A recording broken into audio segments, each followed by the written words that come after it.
Hello, hello, hello. And today I will be showing you how we can make a pretty asteroid. I will do two versions of it. I will do one more like optimal render version that is not as high poly and should be easier on your PC. And I will show you in addition how you can, of course, make that just look pretty if you need it as a foreground object. Okay, well, let's begin. We will add not a UV sphere, we will add an icosphere, and you will see in a second why. We will add, make this to 4 and just say shade this smooth. And basically what this does is if I would bring in a UV sphere as a comparison, you can see how this one has this weird rings and which this one doesn't. This leads to distorting with the subdivision. If I would put a subdivision onto here, and what we're going to do later is we're going to use displacements, this just looks better with displacements and doesn't have as sharp edges as this does. So we're not using the sphere, we're using the icosphere. Better. Okay, for the next step. We will go into our settings and change supported to experimental. This is only important if you want the beautiful object and not the PC friendly object. Because what we are going to do for the non-PC friendly object, we are going to go into subdivision surface and go to adaptive subdivision. This is, if you add this and you try to do anything else, like instance this, use a lot of these, this will kill your render time and this will make your PC melt, so don't do it if you don't need it. So, turning it off. This should be enough subdivisions for whatever you're going to do, but we'll of course do the other thing too. Then, let's head over to shading. What I have here is just a normal plane so that you can basically it's like a shadow catcher, so it reflects light so we see our asteroid better. So I don't need two suns, I can just use a plane at the ground. Okay. You get what I mean. Let's make a new material here. Let's name this Asteroid, and I forgot to enable screencast keys again. So here you go. Okay. It is still broken, good to know, meaning I won't be zooming out and in a lot. Okay, let's add a noise texture. We will bring this into here, Control T, bring up mapping, delete the mapping, vector to object to vector. Let's preview it. Details, obviously, to max. We want this, I want the scale to be a bit smaller, so 2.5 I think works fine. Roughness 0.6, distortion 0.2. So there's a bit distortion in here, so it looks a bit nicer. And then we will add a Musgrave texture as well. So let's add a Musgrave texture. Object into vector. Let's preview this and let's bring this outwards so we just have more space here. Not a lot, but we need a bit of it. And let's change this from mix to lighten. I think lighten works well. And detail obviously to max. Dimension goes to 1.5 maybe. Let's have a look at it. Oh, we don't want that much. 1.2 I think works well. Yep. And scale, do we want a scale of 3? No, I think scale of 5 is fine. And let's plug in a color ramp here. And let's make it a bit. I don't think we need it. It's fine like this. You can of course plug a color into there, but you will see what I'm gonna do in a second. Color ramp into here. Color into base color. Roughness to 0.85. Let's preview it. This already looks fine, but we are of course gonna make it look better, right? Because that's what we do. And then let's do it like that. Yep. think this looks pretty cool. This is a cool texture, and of course, because we need bumps for this, let's add in a bump map. Bring in a bump map, normal to normal. And let's take this and just bring it to the height. And of course, we don't want this much, right? This is way too much. Let's get to 0.6, I think. That is enough for what we're going to do. And I think we can even invert this. I think inverting looks better here.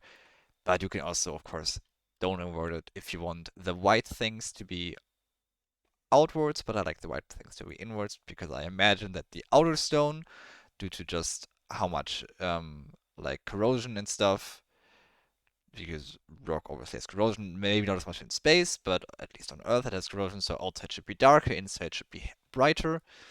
At least that's my thinking. And it looks pretty cool. You can of course make this white more white if you want this to stand more out, but usually you don't need it. Okay. Yeah, I think this looks pretty cool. I think you might even reduce this a bit.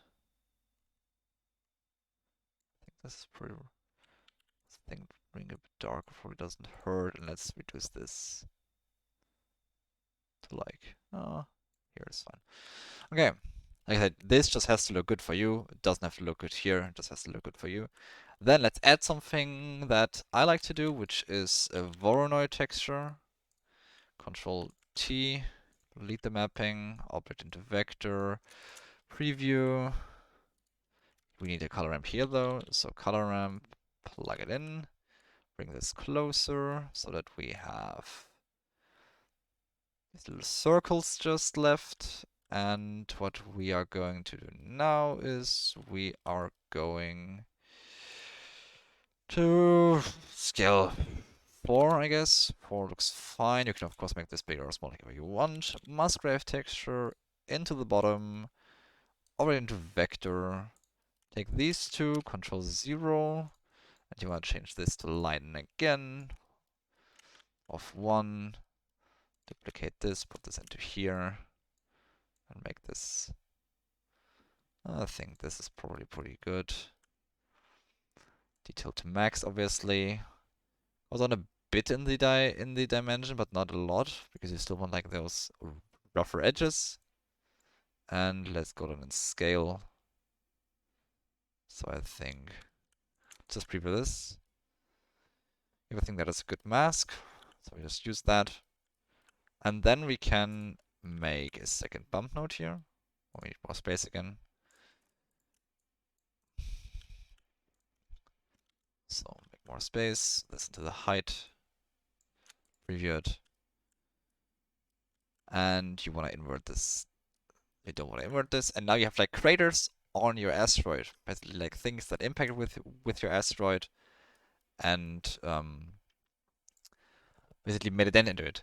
What you can do is you change these two. For example, you put that here, and you put that into the second one. And what that does is basically makes your crater also have the hole, also have the rock bumps, which I think does look better, but I think it's up for your like that's up for you to decide. But then I would add this obviously to 1 and put this to like 0.5 again. Right, so I think this looks pretty cool. I think you can definitely work with this. Okay. That is the rough material. You can of course add bump into this however you want, but I feel like this is already sufficient for what we want to do, because the rest we'll do with displacement maps. So let's add a displacement here.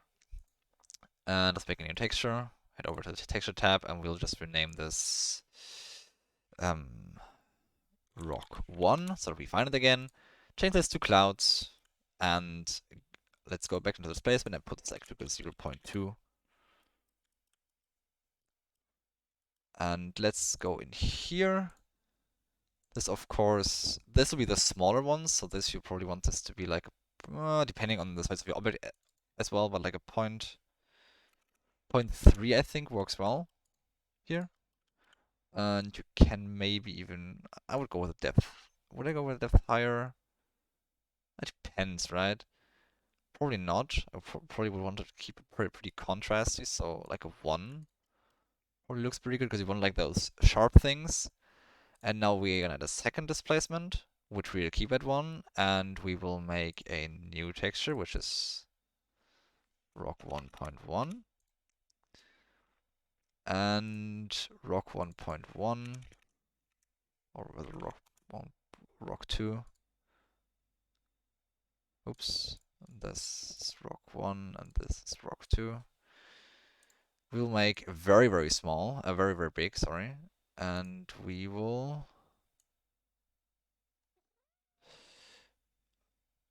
make this so this distorts our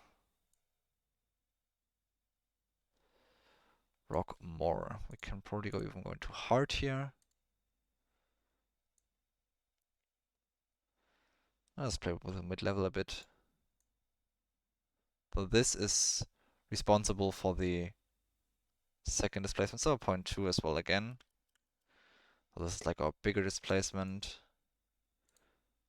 Yeah, same with clouds. I think we could also try a Musgrave here. I think a Musgrave probably works better.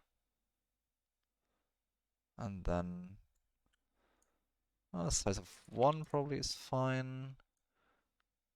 I want more dimension, less dimension. Let's go 0 dimension and something around this.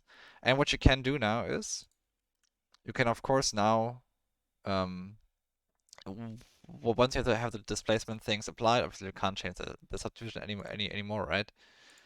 But what you can do now, if you want to have the adaptive subdivision, you just go into material, change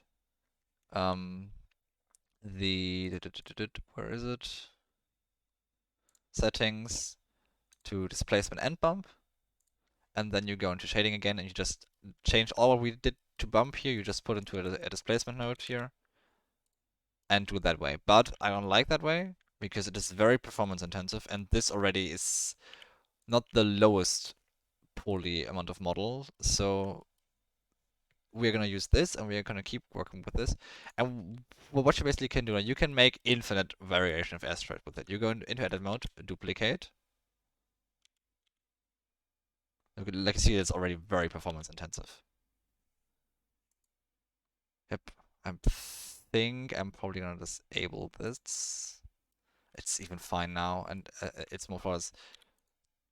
Deselect, and now you can scale this in edit mode, of course. And you basically have a dynamic asteroid, and you can even grab like certain things and just bring them out, and you can basically form your asteroids with this. And you have a fully flexible approach on what you can do. And you can, of course, as well, just parent it. And let's just select this, for example.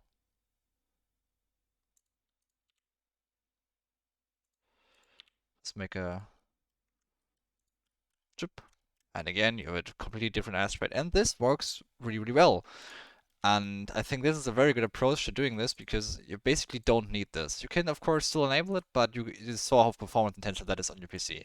And these things, you can pretty well do that, and it still looks really, really good. You can, of course, enable this for the ones that are in the actual foreground and it looks better, right? But you don't overly need it. I think that's the big point here, that you don't need the subdivision for this material or this approach to look good, because what I've told you, that we are using the icosphere, because the icosphere makes this smooth editing possible, just makes this whole approach workable. I hope I could teach you something and you can use this in your next projects, and I hope I'll see you guys soon. Bye bye.